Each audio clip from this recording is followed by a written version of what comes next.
और शिव की माया का प्रभाव कैसा है? शिव ने रटे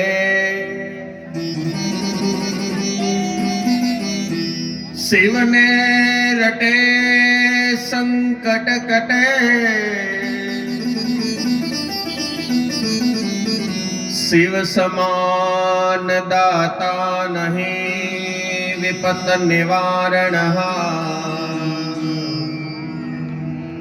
लज्जा सबकी राखियो शिव नंदी के असवा।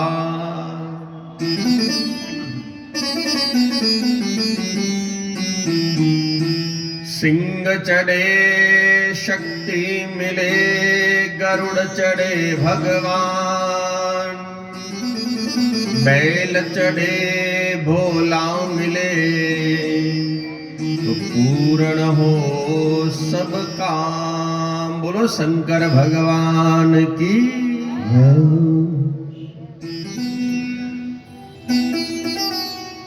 शिव की माया का प्रभाव महाराज सरलता से कोई जान नहीं सकता है। शिव की माया तो अत्यंत निराली है महाराज, शिव की माया अत्यंत निराली है।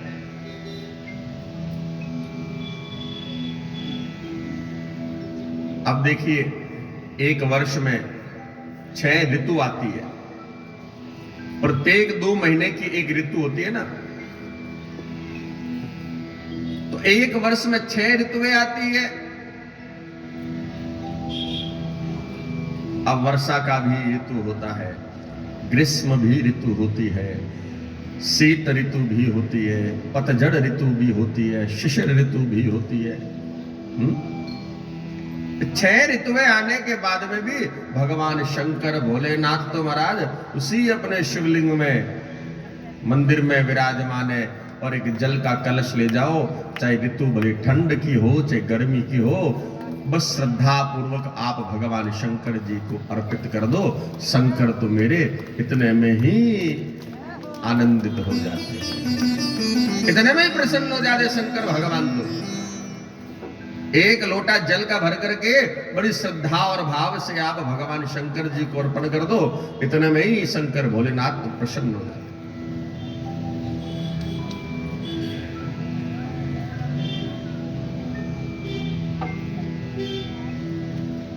विधि विधान से पूजा करो और अच्छी बात है, नहीं तो एक लोटा जल अर्पण करने से भी शंकर भोलेनाथ बड़े प्रसन्न होते। शिव की माया का प्रभाव महाराज को जान नहीं सकता।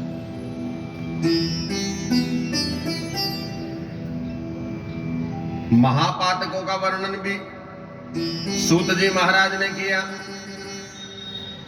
पाप भेद निरूपण भी सूत जी महाराज ने शौनकादि ऋषियों को करके सुनाए।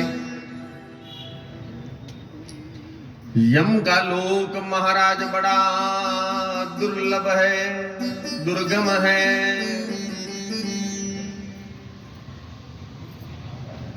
और यमलोक से कैसे एक प्राणी मात्र मर्त्यलोक से कैसे यमलोक में जाता है, उसके पीछे क्या कारण है?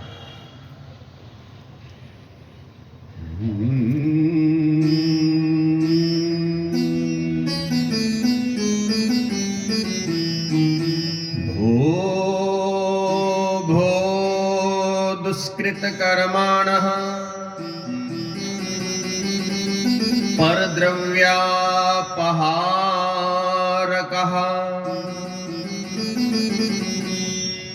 गर्विता रूपवीर्येण परदारावमर्दकः।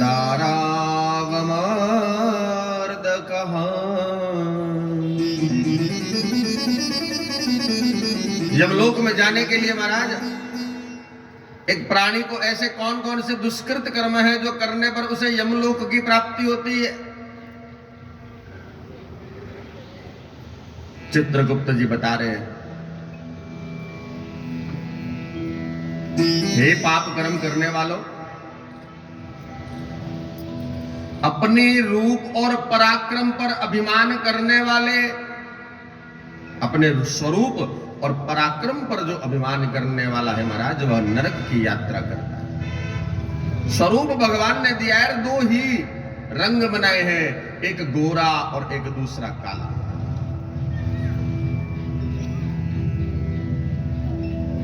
तो स्वरूप पर महाराज, रूप पर जो अभिमान करता है भगवान के, वो नरक की यात्रा करने का भागीदार बन जाता है।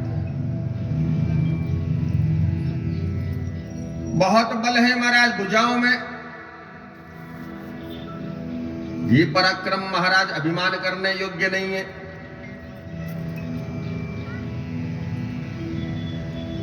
कि नहीं महाराज, हमारे तो 4 बेटा है, 4 बेटों का भी महाराज अभिमान हो गया तो महाराज यह भी नरक की यात्रा कराने वाला है। भगवान श्री हरि ने क्षीर सागर में बैठे थे और माता लक्ष्मी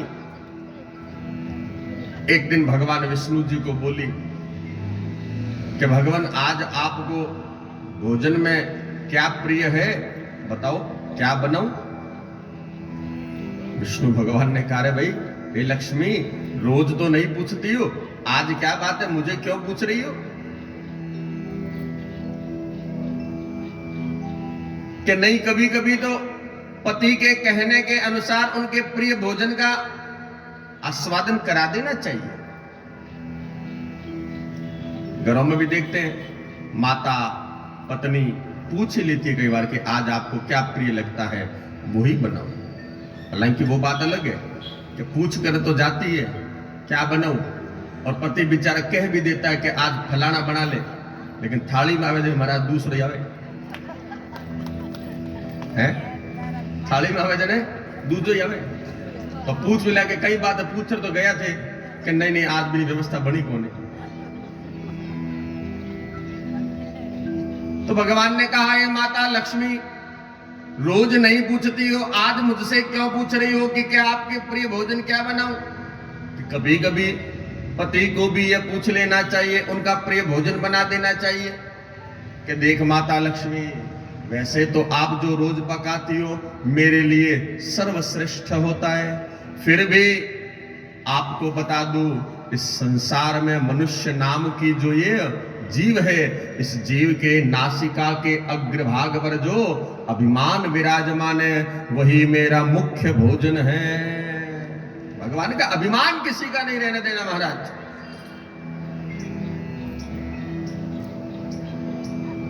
अभिमान महाराज भगवान किसी का नहीं रहने देता। और जो अभिमान रखता है, जो पराक्रम का अभिमान रख रहा है, स्वरूप का अभिमान रख रहा है, पुत्र है उसका अभिमान रख रहा है, पत्नी है उसका अभिमान रख रहा है, तो भगवान के अभिमान तो सदैव मेरे लिए भक्षणीय है। पर द्रव्यापहारका, दूसरे का धन हमने ले लिया महाराज और वापस लौटाना हमने ठीक नहीं समझा। एक बार रिश्तेदार से, मित्र से, पड़ोसी से समय पड़ने पर हर आदमी महाराज जरूरत पड़ जाती है, ले भी लेता है और देना भी चाहिए, लेकिन लेने वाले को यह स्पष्ट रखना चाहिए कि पुनः उसे दे दे।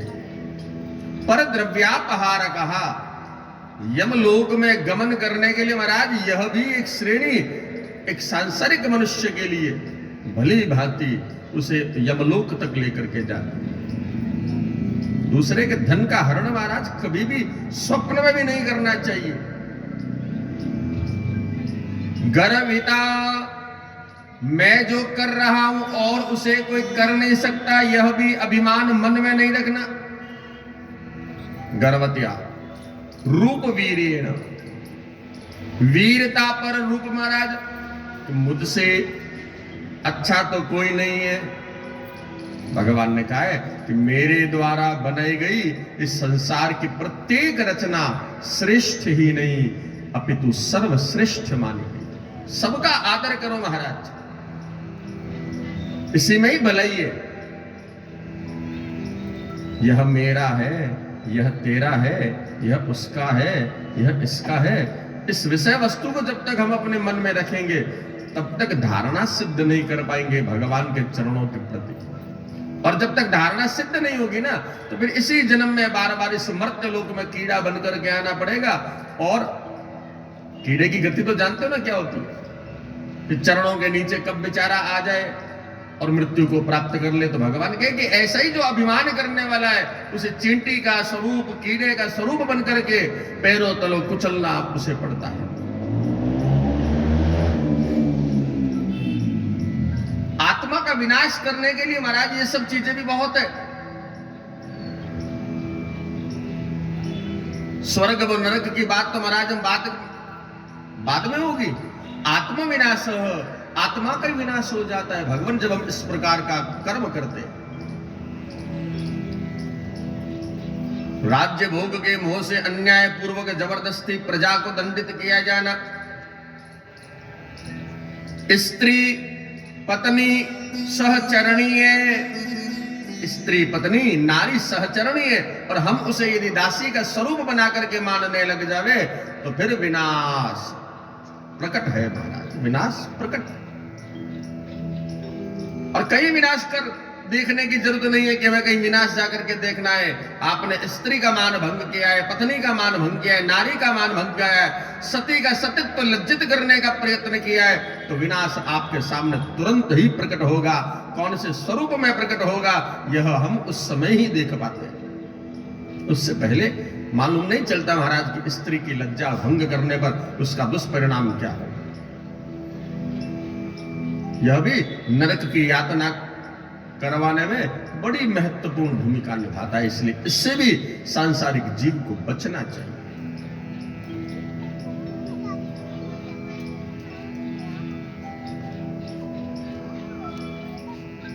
और जैसे ही नरक की यात्रा करने के लिए सांसारिक मनुष्य के द्वारा जब पूर्णता प्राप्त कर ली जाती है, तो यम के दूत चले जाते हैं और यम के दूत उसे पकड़ करके ले जाते हैं। अब चाहे भले महाराज वो रोए और चाहे वो हंसे, यम के दूत महाराज उसे लेकर के तो जाएंगे।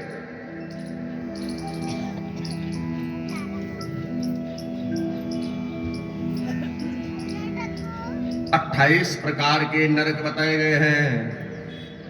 कितने प्रकार के? 28 प्रकार के। 28 प्रकार के नरक बताए। लेकिन नरकों से बचना है तो हमें शिव का नाम, प्रभु का नाम निरंतर लेना है और इस जन्म जन्मांतर को और अधिक सफल बनाना है। तो दान पुण्य का महात्म्य भी हमें समझना होगा।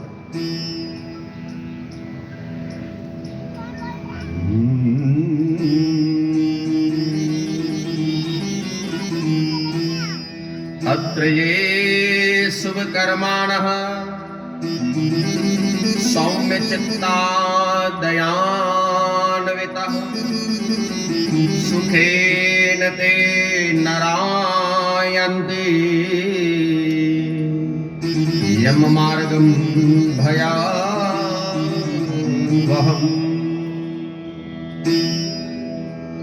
अब नरक से बचना है। सुख प्रदान करने वाले धर्म का वर्णन सूत जी महाराज अब कर रहे हैं कि जो मनुष्य श्रेष्ठ ब्राह्मण को जूता और खड़ाऊ का दान करता है, वह सदैव उत्तम घोड़े पर बैठकर सुखपूर्वक यमपुरी को जाते हैं। छाता का दान करने वाले मनुष्य यहां की भांति छाता लगाकर यमलोक तक जाते हैं। शैया, आसन, सोने के बिस्तर आदि दान करने वाले प्राणी, उन्हें यमपुरी में विश्राम करने का भी स्थान प्राप्त होता है। जो प्राणी उद्यान लगाने वाला, छाया करने वाला होता है, उसे मार्ग में वृक्ष का आरोपण करने वाला वे धूप में भी कष्ट रहित होकर यमपुरी में चले जाते। पेड़ लगाना महाराज, प्रकृति की सुंदरता को हम सबको देखना है कि यहाँ इस लोक में भी और आगे वाले लोक में भी महाराज। तो अपने अपने जीवन में एक पेड़ ऐसा लगाओ कि पेड़ लगाकर हम प्रकृति का संरक्षण कर सके। आने वाला समय हम सबके लिए क्या है, बड़ा दुर्लभ हो जाएगा, पार करने की कठिनाई आएगी। क्यों? क्योंकि पेड़ों से ही हमें ऑक्सीजन मिलती है और निरंतर हम लोग पेड़ों को काट तो रहे हैं, लेकिन उनके स्थान पर पेड़ों को लगाया नहीं जा रहा है। पेड़ों को लगा भी दे कभी, अब उनमें जल नहीं दिया, खाद नहीं दी, तो फिर वो नष्ट हो जाएंगे जलकर। तो एक पेड़ अपने जीवन में लगाओ और उस एक पेड़ का पूरा बड़ा होने तक ख्याल रखो और प्रकृति का संरक्षण करो। प्रेम से बोलो। पुष्पों का बगीचा लगाने वाला मनुष्य पुष्पक विमान में बैठ करके यमपुरी को जाता है। देव मंदिर का निर्माण कराने वाला उत्तम भवनों के भीतर क्रीड़ा करता है। लोग सन्यासियों के लिए, जो लोग सन्यासियों के लिए आश्रम बनवाते हैं, अनाथ के लिए अनाथालय बनवाते हैं, वे भी उत्तमोत्तम भवन में क्रीड़ा करते हैं। देवता, अग्नि, गुरु, ब्राह्मण, माता पिता की जो पूजा करते हैं, वे मनुष्य पूजित होते हुए भी यथेच्छ सुखपूर्वक यमपुरी को जाते हैं।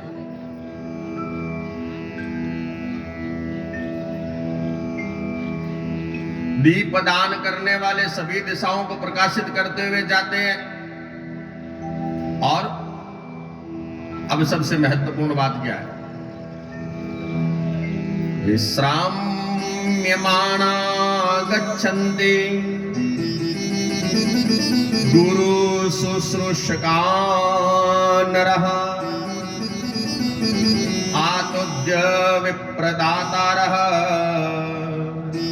सुखम शांति स्वके ग्रहे।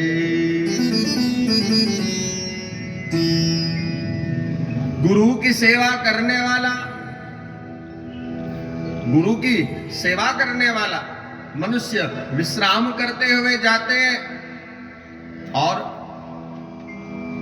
गौ माता का दान करने वाले, गौ माता को प्रदान करने वाले सभी कामनाओं से संपन्न होकर के इस लोक से उह लोक में शांति पूर्वक यथेष्ट पूर्वक पहुंच जाते हैं। महाराज, गौ माता का इतना बड़ा महात्म्य बताया है। बोलो गौ माता की जय हो।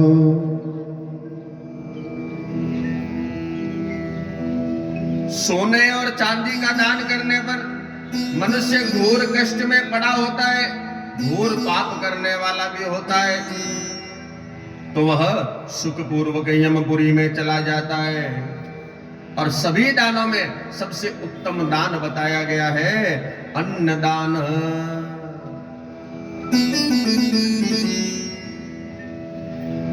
कभी भूखे को भोजन कराया नहीं, कभी भूखे को भोजन कराया नहीं, दान लाखों का करने से क्या फायदा, कभी भूखे को भोजन कराया नहीं, दान लाखों का करने से क्या फायदा। देखा है ना, भूखे को तो कभी हमने भोजन कराया नहीं महाराज, और दान लाखों का करना। और लाखों का दान करने वाले जो महाराज होते हैं ना, वे सीधे भी बहुत होते हैं, बड़े सरल भी होते हैं, लेकिन कुछ एक ऐसे श्रेष्ठ प्राणी भी होते हैं जो लाखों का दान करके भी अपना नाम कभी बुलवाना नहीं चाहते, अपना नाम कहीं देखना नहीं चाहते। और जो 5 रुपए का, 10 रुपए का, 100 रुपए का दान करने के बाद में भी महाराज अपना नाम कहते हैं कि महाराज हमारा नाम तो सबसे ऊपर ही ऊपर आना चाहिए। दान की परिभाषा क्या है महाराज? कि आपने इस हाथ से दान दिया है और इस हाथ को भी मालूम नहीं चलना चाहिए कि दान दिया भी है क्या। दान की तो यही महत्ता बताई गई है। और दान सदैव सुपात्र को प्रदान करना चाहिए, जो सुपात्र हो। अब जैसे कि हम गौदान की बात करें तो गौदान महाराज हमने दे तो दिया, भले चाहे ब्राह्मण को दिया है, गौदान हमने दे दिया, लेकिन गौदान देने के बाद में जो लेकर के जा रहे गौ माता को, जो गौ माता को लेकर के जा रहे हैं, वे गौ माता की पूरी सेवा पूजा नहीं कर पा रहे। तो हम क्या सोचे कि हमने तो गौदान कर दिया, अब आगे वाला जाने। शास्त्र कहता है नहीं, शास्त्र सम्मत बात यह कहती है कि आपने जिनको गौदान भी किया है, आपको यह जांचना होगा, परखना होगा कि यह गौ की सेवा करने वाला है कि नहीं है। आपने गौ की सेवा करने वाले को गौदान नहीं दिया, मान लो गौ की सेवा जो करने वाले नहीं है, आपने गौदान दे दिया है, और वहां पर जाकर के गौ माता यदि प्रताड़ित हो रही है, तो उस गौ माता का पाप भी आपको लगेगा जो देने वाला है।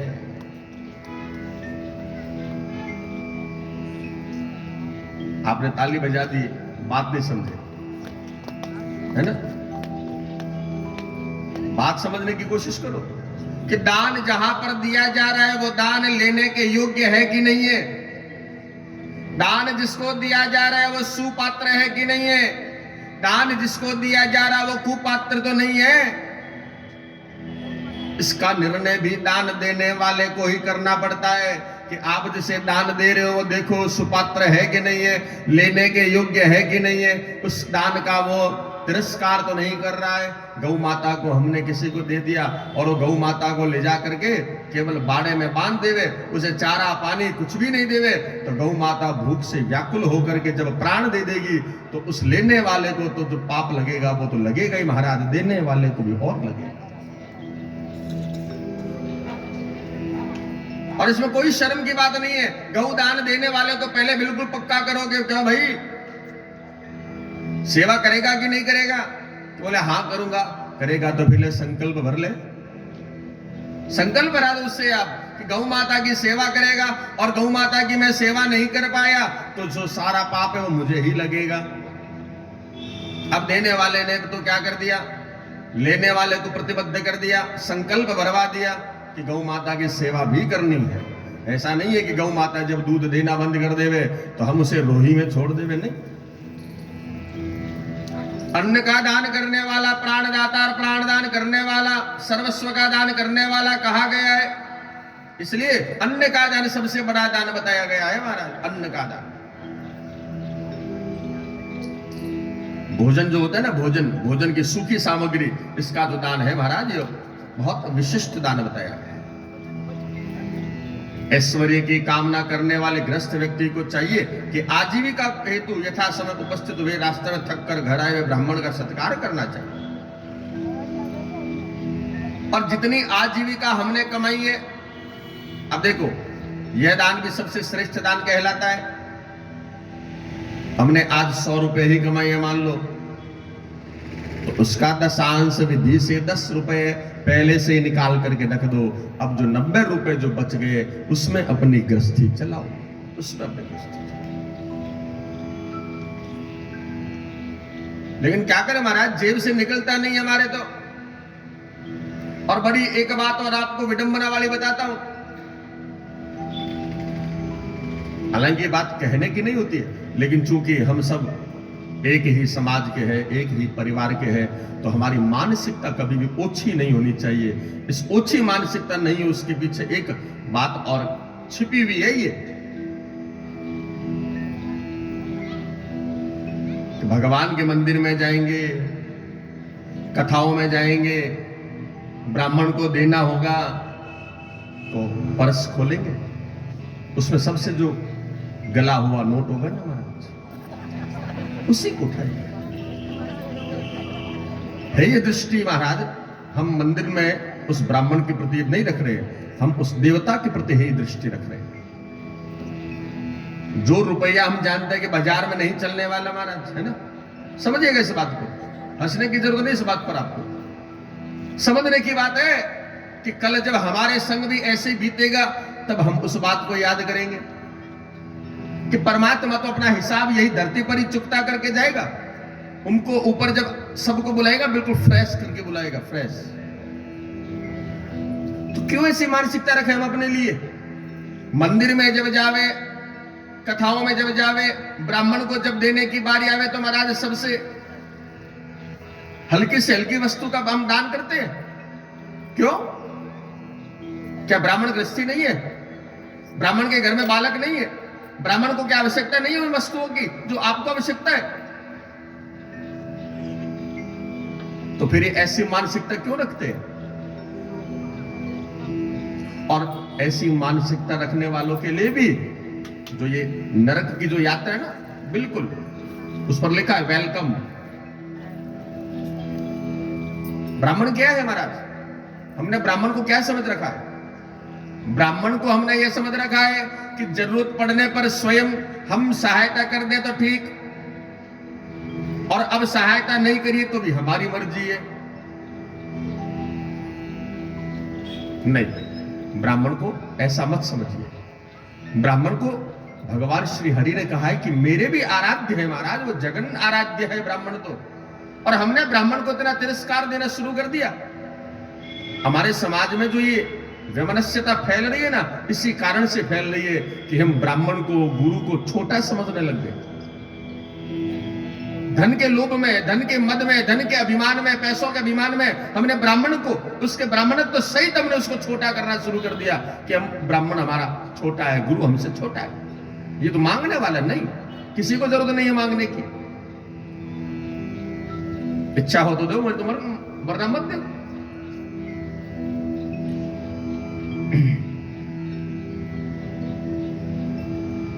लेकिन सबसे महाराज वो पर्स के अंदर जो सबसे गला सला जिसको त्याग करने योग्य नोट होगा ना, उसको उठाएंगे और वो हम चढ़ा देंगे। वस्त्र भी घर में जो कोई पहनने वाला नहीं होगा वो उठा कर लाएंगे, और गुरु को मंदिर में, कथाओं में, ब्राह्मणों को वो ले जाकर के देंगे।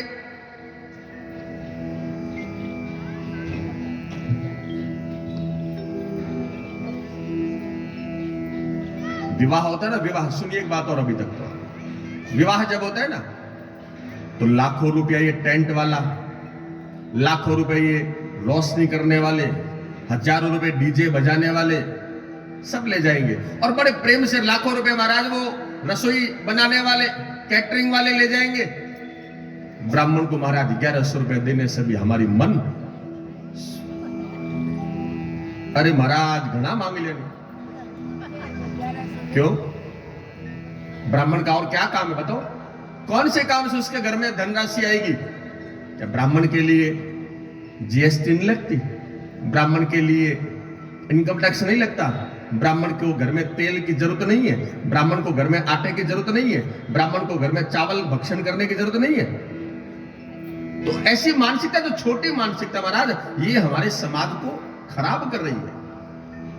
ये तो हमारा पहला भाग है। अब आईने के दूसरे जो पीछे वाला भाग है ना महाराज, कि जब हम ब्राह्मण के प्रति, गुरु के प्रति, मंदिरों के प्रति जब हमारा भाव गलत होगा ना, तो फिर वो नरक की यात्रा करने का भी उस जीव के संग में भगवान उसे आनंद प्रदान करेंगे।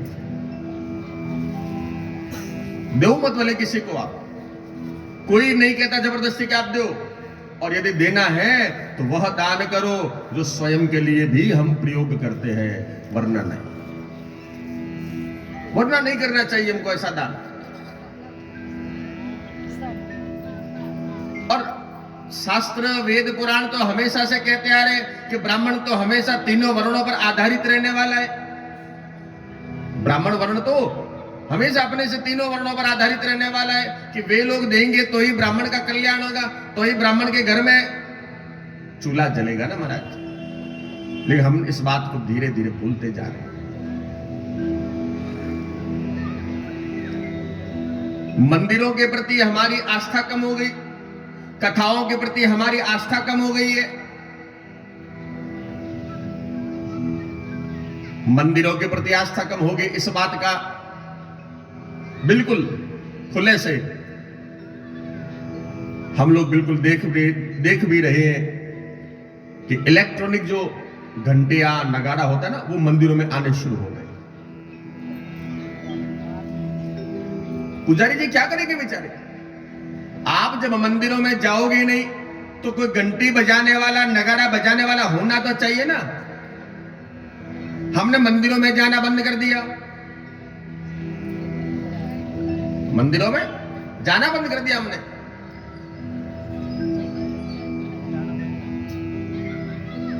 जब हम नहीं जा रहे तो हम अपने बालकों को कैसे ले जाएंगे? जब हम नहीं जा रहे हैं अपने बालकों को कैसे ले जाएंगे बताओ? बच्चों को कैसे ले जाएंगे? मंदिरों में जाने की प्रेरणा कैसे देंगे? और भारत के संविधान में भी महाराज, क्योंकि स्कूल है ना, जो स्कूलों में सनातन धर्म का बखान नहीं किया जा सकता। भारत का संविधान इस बात की छूट प्रदान नहीं करता है। संविधान का अनुच्छेद 30(1) और 30 इस बात के लिए कहता है कि आप किसी सरकारी स्कूल में, निजी प्राइवेट स्कूल में भी सनातन धर्म का बखान नहीं कर सकते। बाकी अन्य धर्म में तो खुले रूप से उनका, जहां पर धर्म का बखान करने के लिए उनको कोई मना ही नहीं है। अन्य धर्मों में हम किसी अन्य धर्म से अपनी तुलना नहीं करते। किसी अन्य धर्म का मान भंग करने का हमारा कोई उद्देश्य नहीं है। लेकिन मुस्लिम मदरसों में कैसे नमाज पढ़ी जाती है सिखाते हैं। ईसाई चर्च में कैसे प्रेयर की जाती है सिखाते हैं। लेकिन हमारे स्कूल में पूजा कैसे होती है, कैसे कर्म करना चाहिए सनातनी को, हम सिखा नहीं पा रहे। यदि सिखाएंगे तो संविधान, भारत का संविधान हमें रोकेगा। तो ये मंदिर, यही तो हमारी स्कूल है। इन्हीं मंदिरों में आकर के तो हम अपने बच्चों को सिखाएंगे कि किस प्रकार से पूजन कर्म करना चाहिए, कैसे हमें जब भोजन करते हैं तो हमें पहले क्या बोलना चाहिए, देवताओं की पूजा कैसे करनी चाहिए, कैसे देवताओं को प्रसन्न करना चाहिए। ये मंदिर ही तो हमारी सब कुछ है, यही हमारी स्कूल है, यही हमारी कॉलेज है।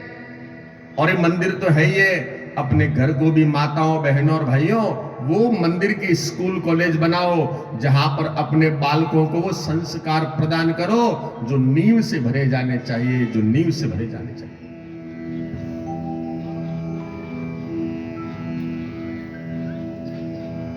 अब हमने तो महाराज क्या उल्टे उल्टे कर्म करने शुरू कर दिए ना। रात को 12 बजे बर्थडे विश करते हैं एक दूसरे को, जन्मदिन की शुभकामनाएं कब देते हैं? रात को 12 बजे। भूतों के टाइम में, प्रेतों के टाइम में रात को 12 बजे किसका टाइम होता है बताओ? भूतों का टाइम होता है ना। और भूतों के टाइम पर हम अपने बच्चे को कहते हैं कि ले बेटा, हैप्पी बर्थडे टू यू, ए भूत जी महाराज आओ और मेरे बच्चे के संग में हैप्पी बर्थडे मनाओ। डोंट लाफिंग, मत हंसिए आप इस बात। सोचिए, केवल सोचिए इस बात पर, एक बार विचार करिए कि क्या हम जिस सनातन धर्म के धर्मावलंबी है, क्या उस सनातन धर्म में हमको छूट प्रदान की जाती है क्या? पहली बात तो यह कि हम अंग्रेजी तिथि के हिसाब से अपना जन्मदिन क्यों मनाएं? सनातनी तिथि, हिंदू तिथि के हिसाब से हमें अपना जन्मदिन मनाना चाहिए। तिथि के हिसाब से मनाओ अपना जन्मदिन। और उसके बाद में भी जन्मदिन जब मनावे तो हम उसे प्रेरणा क्या दे रहे हैं? एक वो गोल गोल सा क्या लेकर के आते हो? केक। हाँ देखो सबको कितना याद है, क्योंकि सबके घर में आता है ना, इसलिए याद है सबको। और साथ में महाराज प्लीज आप इन सब बातों को सुनिए और थोड़ा इस हृदय को लंबा विशाल करिए, उसको उतारने की कोशिश करो आप। नहीं तो इन कथाओं का माताओं को महत्व नहीं रह जाएगा। वैसे भी सनातन धर्म को तो महाराज हमेशा से दबाने की कोशिश की जा रही है। सनातन धर्म को दबाने की कोशिश की जा रही है, लेकिन दबता नहीं है यह धर्म बड़ा विशाल है। इस धर्म की वटवृक्ष की जो जड़ें हैं वो बहुत लंबी गहरी गहरी है। सनातन को कोई हटा नहीं सकता, सनातन को कोई मिटा नहीं सकता, सनातन को कोई पराजित नहीं कर सकता।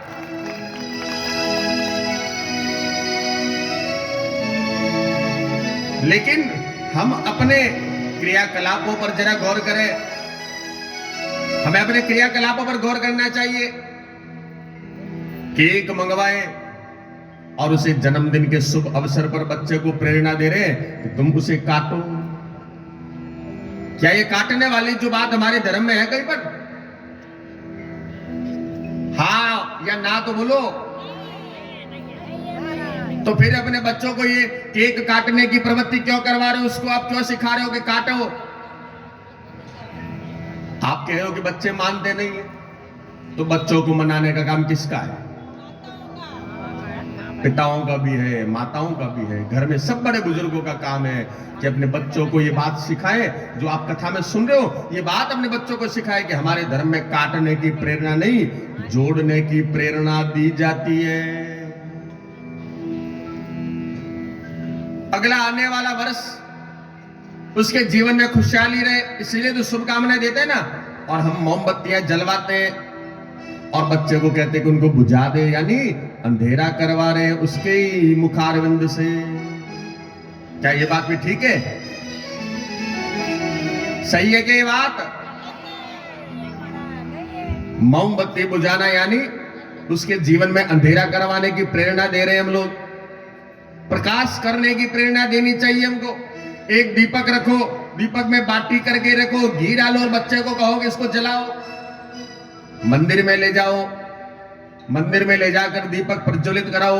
उसके आने वाले वर्ष में प्रकाश ही प्रकाश रहना चाहिए महाराज, प्रकाश ही प्रकाश।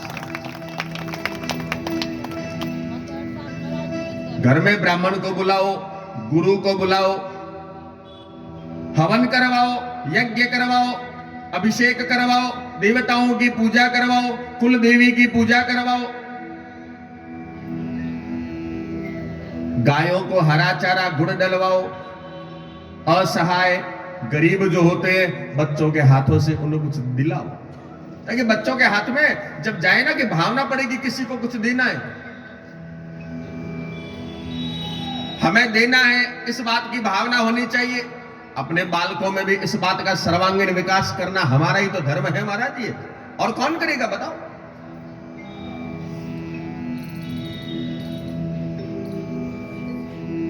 बालक सुबह उठे तो उठते ही महाराज, जब आज का बालक तो क्या बोलता है? Good morning. अब माताओं को आप एक की बात थोड़ी कर रहे हैं, हम तो एक पूरे सनातन समाज की बात कर रहे हैं, अपने सनातन धर्म की बात कर रहे हैं। आप लोगों के घर में नहीं बोलते तो बड़ी अच्छी बात है भाई। हम तो यही चाहते हैं कि संस्कार डेवलप होने चाहिए कि सुबह उठते महाराज वो जय श्री कृष्ण बोले, श्री राधे राधे बोले, जय गणेश बोले, जय शंकर बोले, हैं, जय माता दी बोले, जय भवानी बोले, हैं। लेकिन अंग्रेजी माध्यम में हम बच्चों को पढ़ा रहे हैं ना, तो वहां की नीति और वहां के संस्कार हमारे बालकों में आने लगते हैं। अंग्रेजी माध्यम में पढ़ाने, इसके हम विरोध नहीं कर रहे, तो समय की मांग है, पढ़ाना ही पड़ेगा बच्चों को।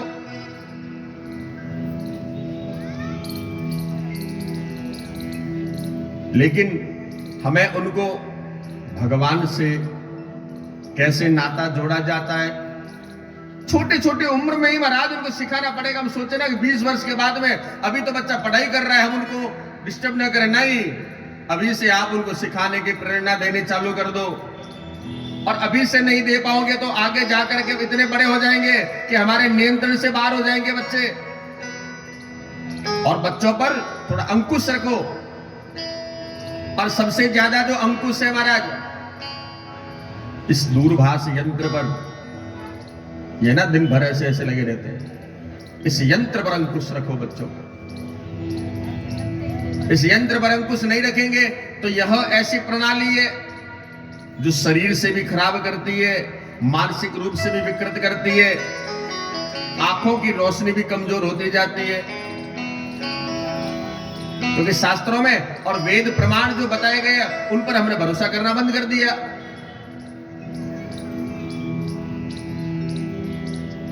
भोजन करने बैठते समय में बालकों को बताएं कि दोनों हाथ जोड़ें और भगवान से प्रार्थना करें, हे प्रभु आज जो मुझे प्रसाद मिला है पहले आप ग्रहण करो। कहो बच्चों को ये सब करने के लिए। कथाओं में सुनो मत केवल आप, यहां सुनकर के यही छोड़कर मत जाओ, कुछ घर लेकर जाओ माताओं भाइयों, सिखाओ लिटरली बच्चों को आपको ऐसा करना है। नहीं सिखाओगे तो क्या होगा? कितने वर्ष तक सनातन धर्म जिंदा रहेगा? ये युगों युगों से चलता रहे और भी चलता रहेगा, लेकिन हमारी परंपराएं दूषित होती जाएगी, हमारे संस्कार दूषित होते जाएंगे, हमारे बच्चे उस लायक नहीं बन पाएंगे समाज में खड़ा रहने के लिए, हमारे बच्चे सनातन धर्म की फिर बात नहीं कर पाएंगे।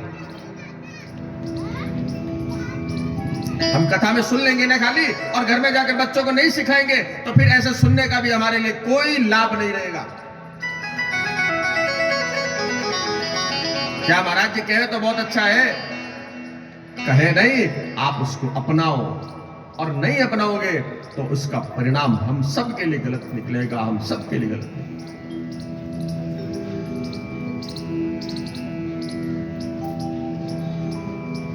ब्राह्मण जो होता है महाराज, वो समाज का मार्गदर्शन करने वाला है।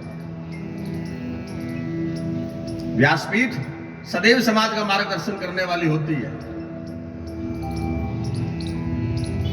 और समाज का मार्गदर्शन करने का जो जिम्मा है ब्राह्मणों को मिला है। व्यासपीठ अपना काम कर रही है, आप भी अपना काम करिए। आपको क्या करना है, इस बात पर विचार करिए। शायद किसी मंदिर परिसर में कब दोबारा कथा होगी, नहीं हो पाएगी, इसका कोई भविष्य में लिखा हुआ नहीं है, लेकिन आप अपने घर के बच्चों को जब ये संस्कार डालेंगे तो डालते डालते आप व्यासपीठ को जरूर याद करेंगे कि मधुकेश्वर महादेव में शिव पुराण कथा हुई थी, और व्यासपीठ ने जो कहा हमारे बच्चों ने करना शुरू कर दिया, तो बच्चों में कितनी गुणवत्ता आपके प्रकट होगी, आपको ही उसका लाभ मिलेगा। व्यासपीठ को लाभ तो यह मिलेगा कि आपने व्यासपीठ की बात को मान लिया।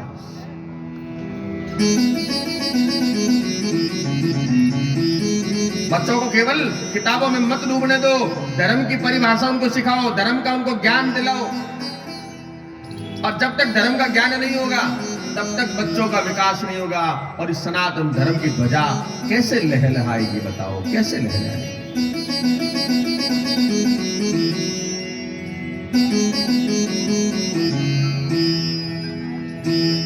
धीरे धीरे हम लोग हमारे विचारों से दूषित होते जा रहे हैं ना। क्या कारण इसके पीछे? इस विषय पर कभी गौर किया आप लोगों ने? हमारी आहार शुद्धि नहीं है, हम जो भोजन कर रहे हैं ना वो शुद्ध नहीं कर रहे। हम कहने में तो महाराज हम कह देते हैं कि आटा गेहूं शुद्ध नहीं आ रहा, तेल घी शुद्ध नहीं आ रहे, सब्जियां शुद्ध नहीं आ रही, है ना? कह देते हैं ना कि क्या करें महाराज, अब ये जो बाजार में मिलने वाला वो ठीक नहीं मिल रहा है। आप बाजार में जो क्या मिल रहा है आप उसको छोड़िए, जो पाप कर्म करेगा उसे भुगतना पड़ेगा। लेकिन हमने क्या किया है अपनी आहार शुद्धि के लिए, उस पर कभी विषय पर गौर किया क्या आपने? जहां भोजन बनाते हैं घर के अंदर, क्या कहते हो उसको? जहां भोजन बनाते हो उसको क्या कहते हो? रसोई।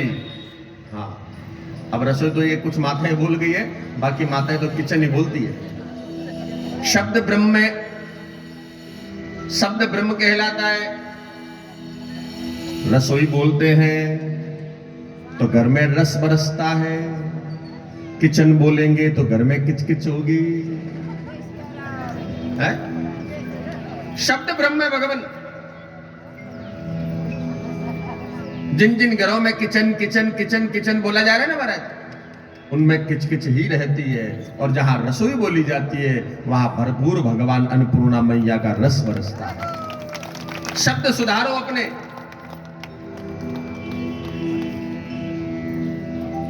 आहार शुद्धि की बात यहीं से प्रारंभ होगी। घर को भी हम लोग कई बार कहते हैं कि ये हमारा मकान है। मकान नहीं, घर बोलो। घर बोलने से अपनत्व तो आता है। मकान तो महाराज किराए का होता है,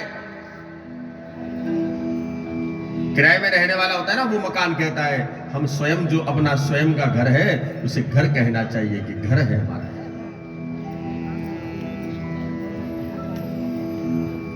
रसोई में प्रवेश करते ही, माताओं अब आप लोगों के लिए थोड़ी सी ज्यादा अच्छी बात है ये। हे माताओं, रसोई में प्रवेश करते ही आटा गूंदने से लेकर के सब्जी को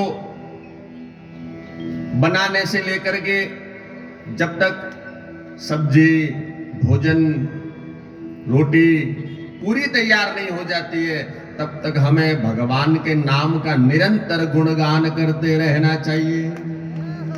क्योंकि आप यदि अपने मुख से भगवान का नाम गुणगान करेंगे, आपके मस्तिष्क में वही नाम गूंजेगा, आपके हाथों में वही भगवान का रस आएगा, और वही रस फिर भोजन में प्रवेश करेगा, और वही जब भोजन में प्रवेश करेगा तो आपके घर के सभी सदस्यों का आहार बिल्कुल शुद्ध हो जाएगा।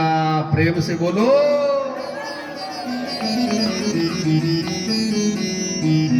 वैज्ञानिक दृष्टि है, देखो ये तो आप हमारी बात को नहीं मानने को लिए तैयार हो कि नहीं महाराज ऐसा नहीं होगा।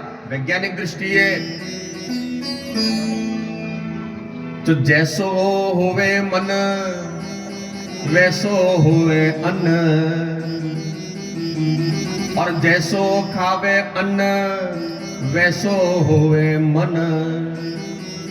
जैसा अन्न खाएंगे महाराज वैसा ही मन होगा हमारा तो, और जैसा हमारे मन में जो बात है वही उस अन्न में प्रवेश करेगी, उस भोजन में प्रवेश करेगी। अच्छा चलो बताओ, आप इतनी माताएं बैठी हो, केवल इस बात को गौर से सुनकर के सही सही जवाब देना कि भोजन बनाते समय में आप भगवान का नाम कौन गुणगान करता है रोज? सब करती हो,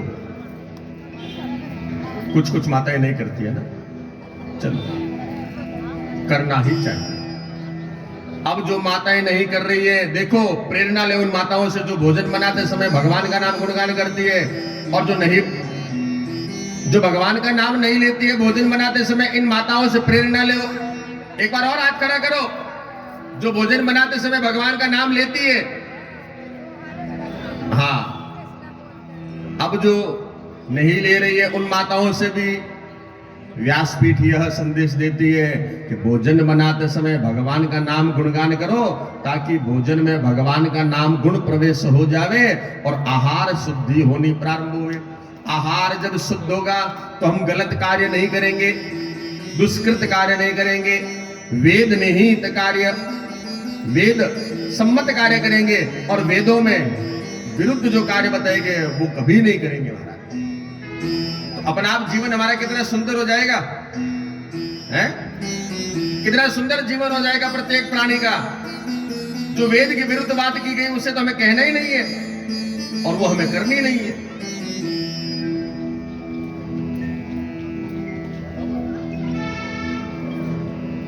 यह तो वो धरती है, भारत की धरती, जहां पर भगवान श्री कृष्ण ने, भगवान श्री राम ने भी जन्म लिया है। भगवान श्री कृष्ण है, भगवान श्री राम ने भी जन्म लिया है।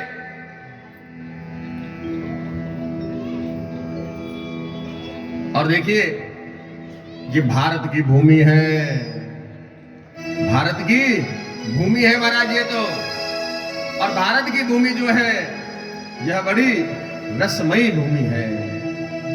बोलो भारत माता की, भारत माता की, भारत माता की वंदे वंदे वंदे।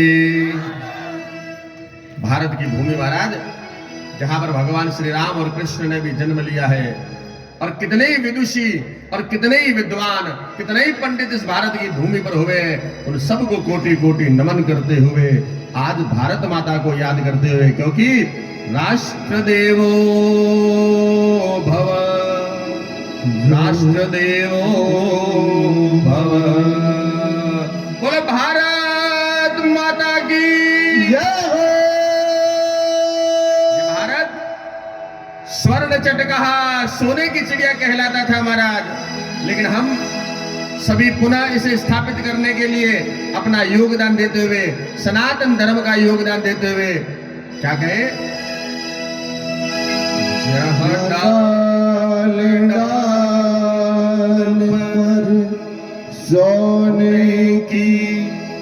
चिड़िया करती है बसेरा,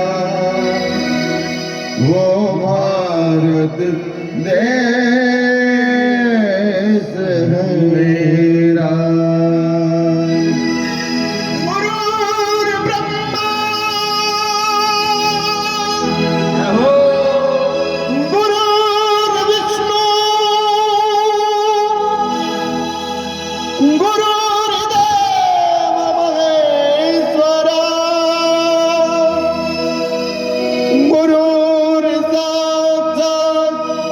परब्रह्म है, तस्मै श्री गुरु वे नमः।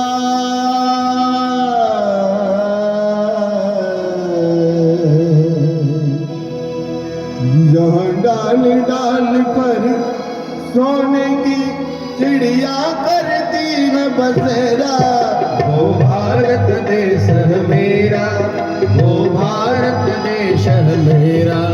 जहाँ सत्य अहिंसा और धर्म का पग पग लगता मेरा, वो भारत देश है मेरा, वो भारत देश है मेरा। जहाँ डाल डाल पर सोने की चिड़िया करती है बसेरा, वो भारत देश है मेरा, वो भारत देश है मेरा। जय भारती जय भारती जय भारती जय भारती।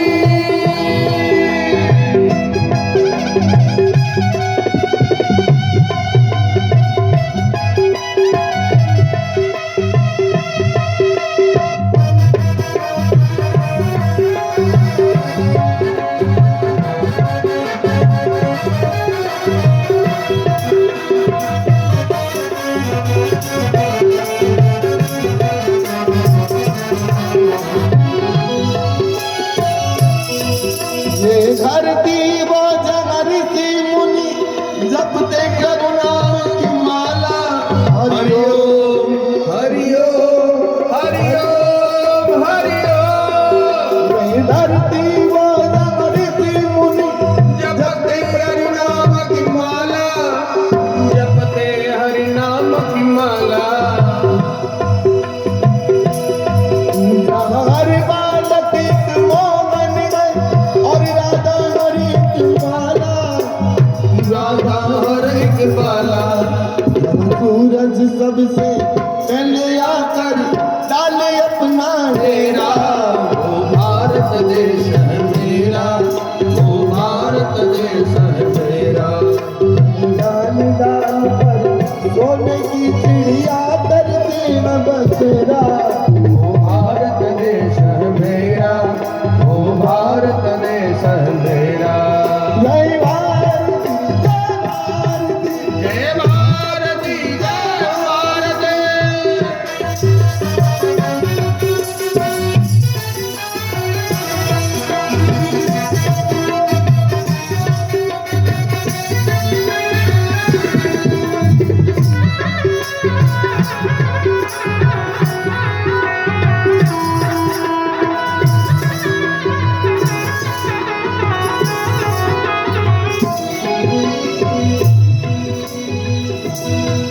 जहाँ गंगा जमुना कृष्ण और कावेरी बहती जाए।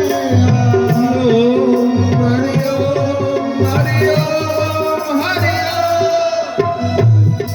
जहाँ गंगा जमुना कृष्ण और कावेरी बहती जाए, जहाँ उत्तर दक्षिण पूर्व पश्चिम वो अमृत पिलवाए, ये अमृत पिलवाए।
भारती जय भारती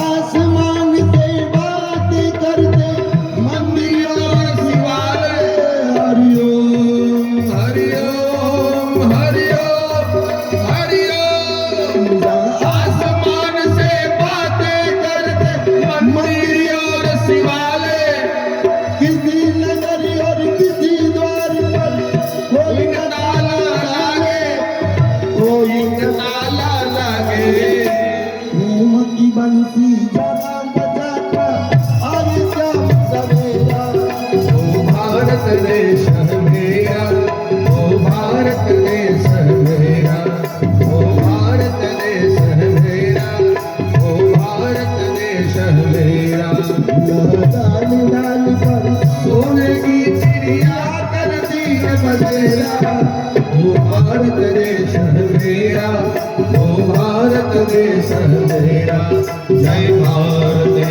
जय भारती जय भारती जय भारती जय भारती जय भारती जय भारती जय भारती जय भारती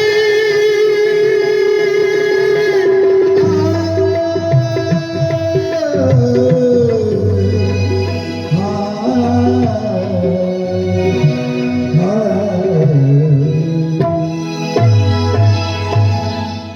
भारत माता की जय हो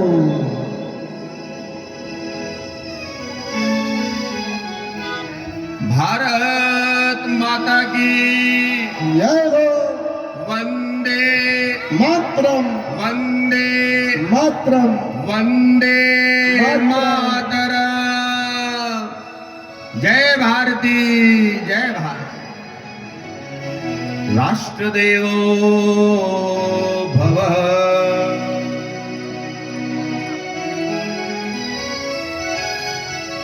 सनातन धर्म के लिए जितनी भी हम गुण विशेषण की बातें करें उतनी ही कम होती जाएगी।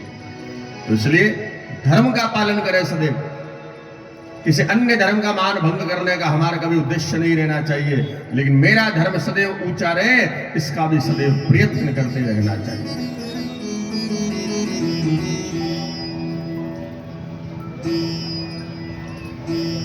और सनातन धर्म को नहीं मानने वालों का क्या हश्र होता है देख लीजिए। ज्यादा और कहीं पर जाने की जरूरत नहीं है, हमारे सामने ये सारी बातें। आज से 13-14 वर्ष पहले, 15 वर्ष पहले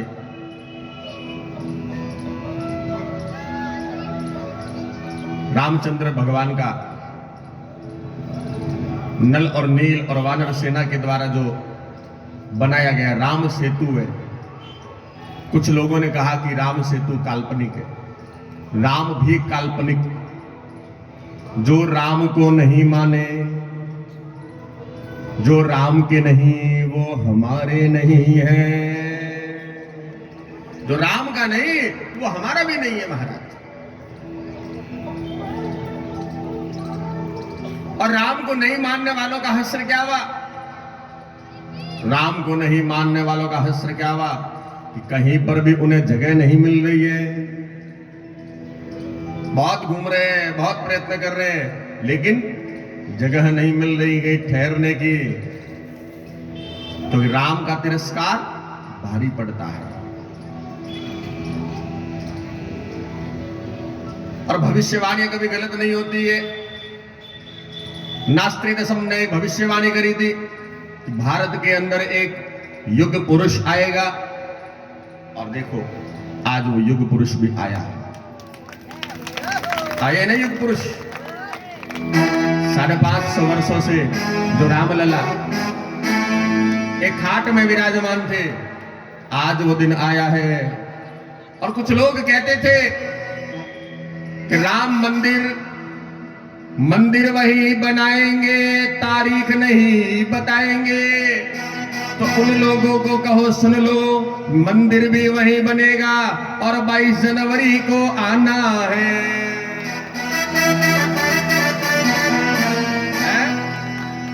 मंदिर भी वही बन रहा है और रामलला भी आ रहे हैं, 22 जनवरी को आना है। भारत के युग पुरुष हमारे यशस्वी प्रधानमंत्री नरेंद्र भाई मोदी जी, जिन्होंने रामलला को सनातन धर्म का वर्चस्व भारत में पुनर्स्थापित करने के लिए 22 जनवरी 2024 को हिंदू धर्म का, सनातन धर्म का सबसे प्रिय हमारे श्री राम जी लला को इस आदर सहित अयोध्या में विराजमान करने का समय आ गया है। बोलो रामचंद्र भगवान की जय हो। जय श्री राम, जय श्री राम, जय श्री जय श्री राम। राम। तो देखो माताओं, बहनों, भाइयों और भारत के समस्त सनातन धर्मावलंबियों, 22 जनवरी 2024 को अवधपुरी में, अयोध्या में श्री रामलला विराजमान होंगे। नव मंदिर की प्राण प्रतिष्ठा हो रही है। अब अयोध्या तो आप सब 22 जनवरी को नहीं जा सकेंगे, कुछ दिन बाद जाना है, लेकिन अपने अपने घरों में दीपक प्रज्वलित करना है और रामलला का जन्म उत्सव बड़े धूमधाम से मनाना है। रामलला का प्राण प्रतिष्ठा मंदिर का महोत्सव जो है बड़े ही धूमधाम से मनाना है।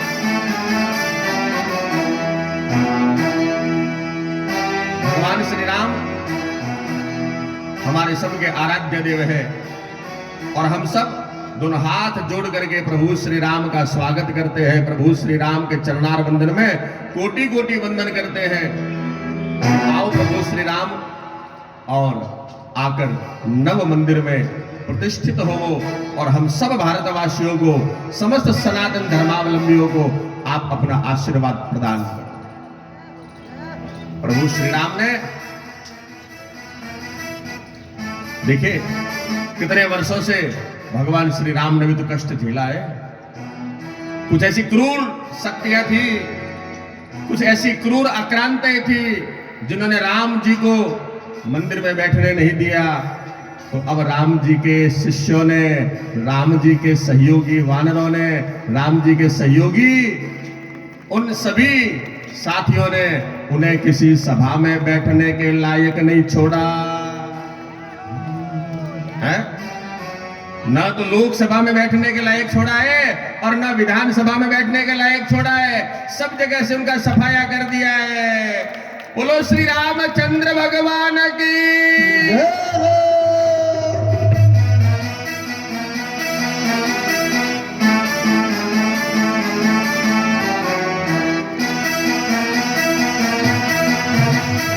और जब तक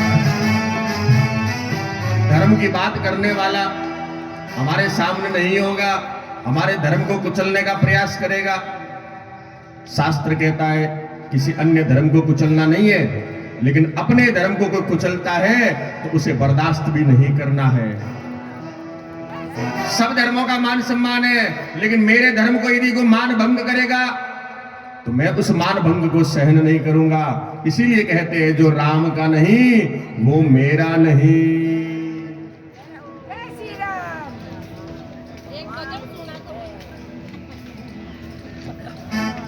राम आएंगे, सुनाओ भाई, राम आएंगे सुनाओ। सबके मन की भावना है कि राम आएंगे, भजन सुनना है। आइए। प्रभु श्री रामचंद्र भगवान की, सीताराम भगवान की, हनुमान जी महाराज की जय हो।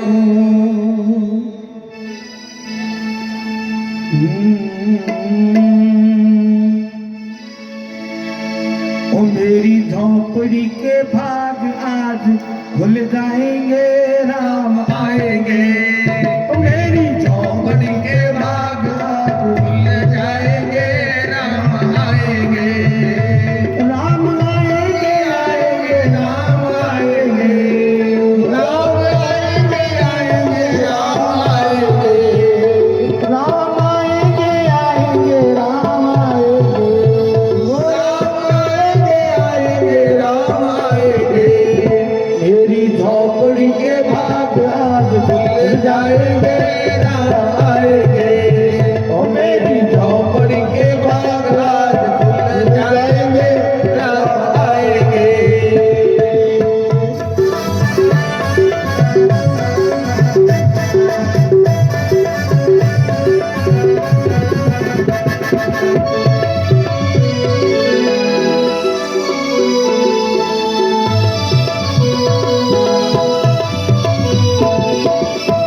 ओ राम आएंगे तो अंगना सजाऊंगी राम आएंगे तो अंगना सजाऊंगा, राम आएंगे तो अंगना सजाऊंगी राम आएंगे तो अंगना सजाऊंगा, दीप जला के मैं दिवाली मनाऊंगी ओ दीप जला के दिवाली मनाऊंगा, दीप जला के दिवाली में मनाऊंगी दीप जला के दिवाली में मनाऊंगी, मेरे जन्मों के सारे पाप मिट जाएंगे राम आएंगे जन्मों के सारे पाप मिट जाएंगे, राम आएंगे, मेरे जन्मों के पाप सारे मिट जाएंगे राम आएंगे मेरे जन्मों के पाप सारे मिट जाएंगे, राम आएंगे, राम आएंगे आएंगे राम आएंगे राम आएंगे, आएंगे, राम आएंगे, मेरी झोपड़ी के भाग आज खुल जाएंगे राम आएंगे ओ मेरी झोपड़ी के भाग आज खुल जाएंगे, राम आएंगे।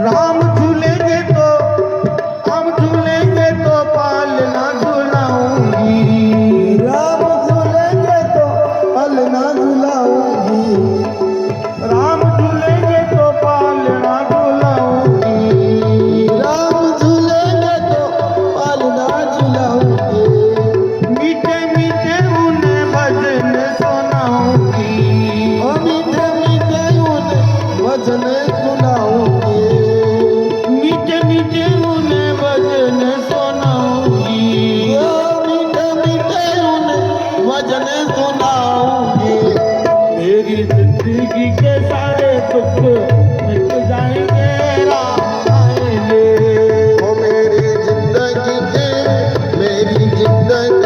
सारे दुख मिट जाएंगे, राम आएंगे, राम आएंगे आएंगे राम आएंगे राम आएंगे, आएंगे, राम आएंगे, मेरी झोपड़ी के भाग आज जाग जाएंगे राम आएंगे मेरी झोपड़ी के भाग आज जाग जाएंगे, राम आएंगे। जय श्री राम।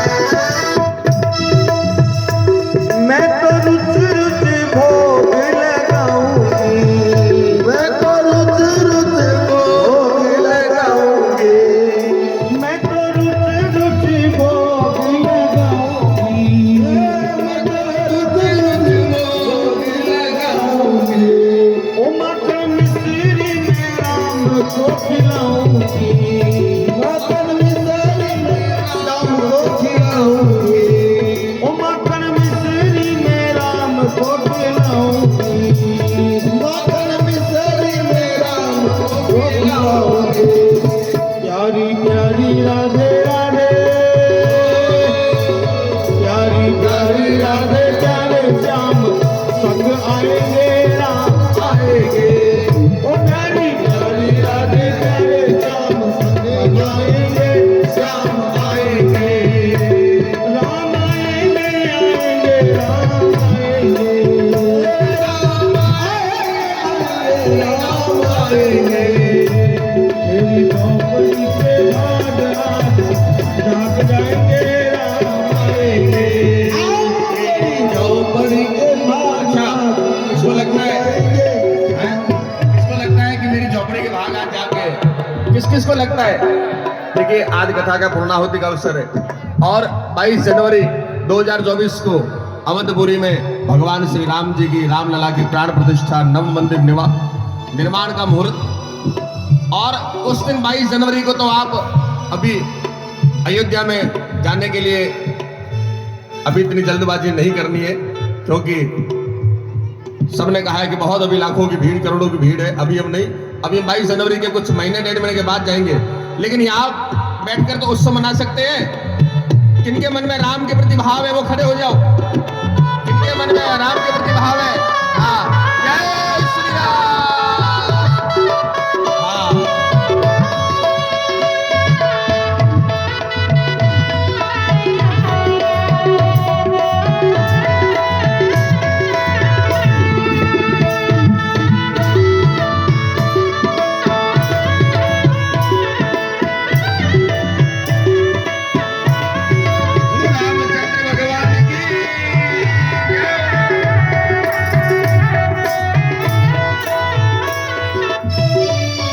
मेरा जन्म सफल हो जाएगा, मेरा जन्म सफल हो जाएगा, मेरा जन्म सफल हो जाएगा, मेरा जन्म सफल हो जाएगा। वो तन झूमेगा और मन गीत गाएगा, तन झूमेगा और मन गीत गाएगा। राम सुंदर सी मेरी किस्मत चमकाएंगे राम आएंगे, राम सुंदर मेरी किस्मत चमकाएंगे राम आएंगे। मेरी झोपड़ी के भाग आज आएंगे राम आएंगे, मेरी झोपड़ी के भाग आज जाग जाएंगे राम आएंगे, ओ राम आएंगे आएंगे राम आएंगे, ओ राम आएंगे आएंगे राम आएंगे। मेरी झोपड़ी के भाग आज जाग जाएंगे राम आएंगे, ओ मेरी झोपड़ी के भाग आज जाग जाएंगे राम आएंगे, ओ राम आएंगे, ओ राम आएंगे, श्री राम आएंगे, श्री राम आएंगे, श्री राम आएंगे। जय श्री राम, जय श्री राम। दशरथ नंदन भगवान श्री रामचंद्र भगवान के, सीतापते भगवान श्री रामचंद्र भगवान के। एक बार देखिए, जो खड़े हैं खड़े रहे और जो बैठे हैं एक बार श्री राम के सम्मान के लिए खड़े हो जाएंगे। हाँ देखिए, सभी जैसा कि महाराज जी ने बताया 22 जनवरी को है ना, आपको सूचना मिलती रहेगी। महाराज जी खुद पर्सनल देंगे आपको व्यक्तिगत सूचना। किन किन के पास एंड्रॉयड मोबाइल है, एक बार बताओ हाथ खड़े करके। एंड्रॉयड मोबाइल जिनके पास है, हाँ वो एक बार आगे आ जाओ। जिनके पास एंड्रॉयड मोबाइल है एक बार आगे आ जाओ। हाँ आगे आगे लाइन में आ जाओ। जो पीछे हैं एंड्रॉयड जिनके पास मोबाइल है एक बार आगे आ जाओ।